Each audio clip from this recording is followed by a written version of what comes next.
Good morning. My name is Eddie from the Daily Informer, here to give you unbiased news updates on what's happening around the world. Turning now to global affairs, air defense forces in Bahrain report intercepting a series of missiles and drones launched from Iran. Military officials in Jordan say their forces successfully intercepted 7 missiles and 6 drones coming from Iran, reporting no damage or casualties. In Kuwait, army officials state that air defenses confronted multiple incoming aerial attacks from Iran. Meanwhile, Iranian authorities claim to have targeted military bases used by the United States across Bahrain, Jordan, and Kuwait using drones. In maritime developments, United States forces fired into the engine room of an oil tanker, disabling the vessel after the crew repeatedly attempted to breach a naval blockade of Iranian ports and ignored warnings. In the Strait of Hormuz, an LPG tanker flying the flag of Mozambique came under attack. All 28 crew members aboard were reported safe. Additionally, United States forces conducted strikes against a naval academy operated by the Islamic Revolutionary Guard Corps Navy in Ziba Kanar, located in Iran's Gilan province.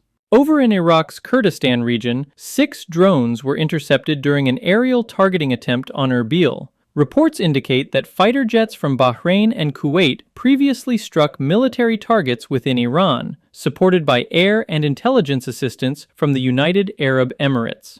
In the Gaza Strip, military airstrikes targeted weapon depots, manufacturing facilities, and underground tunnels, with accusations that local militant groups violated a prior ceasefire agreement. In the Red Sea, Houthi officials denied reports of closing the Bab el-Mandeb, stating their naval blockade applies strictly to Saudi Arabia. Following attacks on maritime shipping, military strikes were launched against Houthi sites in Hodeidah, Yemen.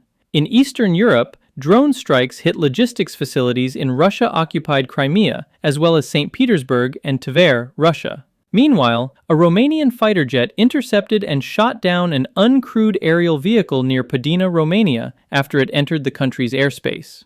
Moving to the business world, the Gordie Howe International Bridge connecting Detroit, Michigan in the United States to Windsor, Ontario in Canada held its ceremonial opening. The event was marked by the presence of Canadian officials, while American representatives were absent amid ongoing trade discussions. In corporate news, a major entertainment merger was delayed as corporate leadership agreed to pause an $81 billion acquisition of Warner Bros. Discovery due to lawsuits filed by 12 state attorneys general. In health news, researchers at Oxford University administered a newly developed vaccine targeting a specific strain of the Ebola virus to an initial volunteer as part of an outbreak response in the Democratic Republic of the Congo. In the United States, health officials report that an ongoing cyclosporiasis outbreak has expanded into 4 additional states: Illinois, Kansas, Oklahoma, and Pennsylvania, while total cases in Michigan have exceeded 8,100.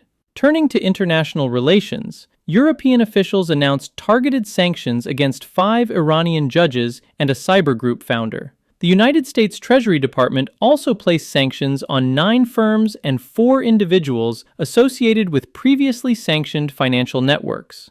Elsewhere, government officials in Venezuela announced intentions to withdraw from the International Criminal Court, while officials in the United States and Mexico coordinated sanctions against more than 50 individuals and organizations linked to regional cartel operations. Finally, in political news, public demonstrations continued in Kiev, Ukraine, with crowds gathering to request the reinstatement of the former Minister of Defense. In Bangladesh, the president submitted his resignation, citing health concerns. In Poland, 40 parliamentary deputies resigned from office following internal party disputes. Lastly, the White House Correspondents' Dinner took place at the Waldorf Astoria in Washington, D.C., attended by the President of the United States. Thanks for joining us today. Please follow us to stay updated every day. Remember, stay informed, but don't let fear do your thinking for you.